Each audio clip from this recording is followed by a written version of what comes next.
امید ہے کہ آپ تمام خیریت سے ہوں گے، تمام کام کو بخوبی پڑھ رہے ہوں گے اور نوٹس بنا رہے ہوں گے۔ آج ہمارا لیکچر نمبر 37 چیپٹر 3 سے، جس میں ہم دیکھیں گے کہ زرعی پالیسی سے کیا مراد ہے، زر کی منڈی سے کیا مراد ہے، سرمائے کی منڈی سے کیا مراد ہے، اور ان کے ادارے کون کون سے ہوتے ہیں۔ سب سے پہلے ہم دیکھیں گے کہ کسی بھی ملک کی جو زرعی پالیسی ہے اس سے کیا مراد ہے۔ عزیز طلبہ، آپ سب یہ جانتے ہیں بخوبی کہ زرعی پالیسی کسی بھی ملک کا مرکزی بینک، جس کو ہم اسٹیٹ بینک کہتے ہیں، وہ بناتا ہے۔ زرعی پالیسی سے مراد ایک ایسا عمل ہوتا ہے جس کے تحت کسی بھی ملک میں زر کی مقدار کو کنٹرول کیا جاتا ہے تاکہ قیمتیں مستحکم رہیں، قیمتوں میں زیادہ اتار چڑھاؤ نہ رہے اور زر کی قدر بھی مستحکم رہے، اور ملک افراط زر اور تفریط زر جیسے برے حالات سے محفوظ رہے یا اسے بچایا جائے۔ اور اس کا بنیادی مقصد زر کی قدر کو استحکام دینا، اسے مستحکم کرنا۔ پاکستان میں مرکزی بینک زرعی پالیسی کو بناتا بھی ہے، اس پر نظر ثانی بھی کرتا ہے، اور اس کے ذریعے زر کی مقدار کو کنٹرول بھی کرتا ہے۔ اب آپ سب یہ جانتے ہیں کہ ہم نے دیکھے تھے کہ زرعی پالیسی میں کچھ طریقے ہوتے ہیں مقداری اور کچھ طریقے ہوتے ہیں معیاری، جن کو استعمال کر کے مرکزی بینک زر کی رسد کو کنٹرول کرتا ہے اور قدر کو مستحکم کرتا ہے۔ مقداری طریقوں میں پڑھا تھا ہم نے شرح بینک کی پالیسی، کھلے بازار کا عمل، محفوظ سرمائے کے تناسب میں تبدیلی، راشن بندی۔ اس کے ساتھ ساتھ ہم نے جو زر کو کنٹرول کرنے کے لیے معیاری طریقے یا وصفی طریقے تھے، ان میں دیکھا تھا ہم نے اخلاقی اپیل، راست اقدام، اشتہار بازی، قرض جاری کرنے کی حد محتم میں تبدیلی، انتخابی کنٹرول کا طریقہ۔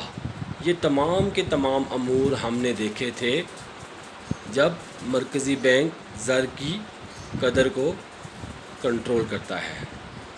اس کے بعد ہمارے پاس جو نیکسٹ ٹاپک ہے وہ ہمارے پاس ہے زر کی منڈی یا بازار زر۔ زر کی منڈی سے مراد عام طور پر ایک ایسی منڈی ہوتی ہے، مارکیٹ ہوتی ہے، جو ان تمام اداروں پر مشتمل ہوتی ہے جو کہ عرصہ قلیل میں زر کے لین دین کے کاروبار میں مشغول ہوں۔ یہ ادارے زر کے ایسے لین دین میں مصروف ہوتے ہیں جنہیں ایسے اثاثوں میں بدلا جا سکے کہ اگر ضرورت پڑے تو ہم انہی اثاثوں کو دوبارہ سے زر کی شکل میں تبدیل بھی کر سکیں۔ ایسی مارکیٹ عام طور پر بینکوں کے درمیان قرضے کی لین دین میں آسانیاں پیدا کرتی ہے اور ان کی کاروباری ضروریات میں سہولت پیدا کرتی ہے۔ لہٰذا زر کی منڈی کی بدولت فنڈز کو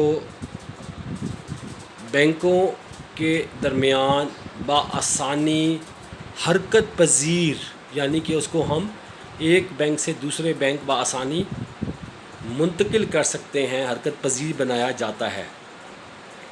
حکومتی ادارے جو ہوتے ہیں ان کے لیے بھی زر کی منڈی عرصہ قلیل کے قرضے حاصل کرنے کا ایک بہترین ذریعہ ہوتا ہے، کیونکہ حکومتی اخراجات سال بھر ہوتے رہتے ہیں، جبکہ ٹیکس کی مد سے جو رقم اس کو حاصل ہوتی ہے اس میں اکثر اوقات وصولی میں کچھ وقفہ درکار ہوتا ہے، تو حکومت اس کمی کو پورا کرنے کے لیے بھی عرصہ قلیل کے قرضے زر کی منڈی حاصل کر کے اپنی ضرورتوں کو پورا کر سکتی ہے۔ اسے ہم کہتے ہیں زر کی منڈی۔ اب ہم دیکھیں گے کہ زر کی منڈی کے ادارے کون کون سے ہوتے ہیں، وہ کون کون سے ادارے ہیں جہاں سے ہم زر کی منڈی کے ذریعے کاروبار کر سکتے ہیں یا ان سے ہم قرضہ لے سکتے ہیں۔ جیسے سب سے پہلے ہمارے پاس ہوتی ہے ایک ڈسکاؤنٹ مارکیٹ، جہاں پر عام طور پر جو بینک ہیں وہ ہنڈی کی فروخت کا کاروبار کرتے ہیں۔ اس کے بعد مابین بینک مارکیٹ، جیسے نام سے ظاہر ہے کہ اس میں بینک جو ہیں ایک دوسرے کے ساتھ عرصہ قلیل کا لین دین کرتے ہیں۔ ڈپازٹ سرٹیفکیٹ مارکیٹ، اس میں ڈپازٹ سرٹیفکیٹ میں ڈپازٹس جو ہوتے ہیں انہیں فوری طور پر فروخت کیا جا سکتا ہے اور خریدا بھی جا سکتا ہے۔ Local authority markets, finance house market, مابین کمپنی مارکیٹ، جو کہ بڑی بڑی کمپنیوں کے مابین براہ راست عرصہ قلیل کے لین دین کا ذریعہ بنتے ہیں۔ کمرشل پیپر مارکیٹس اور یورو کرنسی مارکیٹس، جیسے کہ عام طور پر یہ مارکیٹ بینکوں کے بین الاقوامی زر کے لین دین کی وجہ سے وجود میں آتی ہے۔ تو یہ تمام کی تمام زر کی منڈی میں یا بازار زر میں شامل ہوتے ہیں۔ اس کے بعد ہمارے پاس ہے سرمایہ کی منڈی۔ سرمایہ کی منڈی جیسا کہ نام سے ظاہر ہے کہ جس کو ہم بازار سرمایہ کا نام بھی دیتے ہیں، ایسی منڈی ہوتی ہے جس میں درمیانی مدت اور طویل مدت کے لیے قرضوں کے لین دین کا کام کیا جاتا ہے۔ ایسی منڈی کو ہم سرمایہ کی منڈی کا نام دیتے ہیں۔ عام طور پر اس میں وہ تمام ادارے شامل ہوتے ہیں جو کہ عرصہ طویل کے لیے قرضوں کے لین دین کے معاملات طے کرتے ہیں۔ یہ سرمایہ کی منڈی کہلاتے ہیں۔ سرمایہ کی منڈی کے جو ادارے ہیں جہاں جہاں سے ہم بازار سرمایہ کے ذریعے کاروبار کر سکتے ہیں، اس میں ہمارے پاس ہیں اسٹاک ایکسچینج۔ اس منڈی میں جو رجسٹرڈ فرمز ہوتی ہیں وہ اپنے حصص کو، بانڈز کو، ڈیبنچرز وغیرہ کو فروخت کر کے قرضہ حاصل کر سکتی ہیں۔ اس کے بعد ہمارے پاس اس میں گلٹ سیکیورٹی مارکیٹ بھی ہوتی ہیں۔ یہ بھی عرصہ طویل کے لیے حکومت کی سیکیورٹی ہے جس کے متقابل حکومت کو قرضہ حاصل ہوتا ہے۔ اس کے بعد بینکس جو ہیں وہ بھی بازار سرمایہ کا ذریعہ ہیں کہ بہت سے کمرشل بینک جو ہیں وہ مختلف افراد اور صنعت کاروں کو عرصہ طویل کے لیے قرضے فراہم کرتے ہیں۔ اس کے ساتھ غیر بینک مالیاتی ادارے، بہت سے غیر بینک ادارے جیسے باہمی فنڈز، سرمایہ کاری کے ادارے، انشورنس ادارے اور لیزنگ ادارے، یہ بھی آپ کی بازار سرمایہ کا حصہ بنتے ہیں۔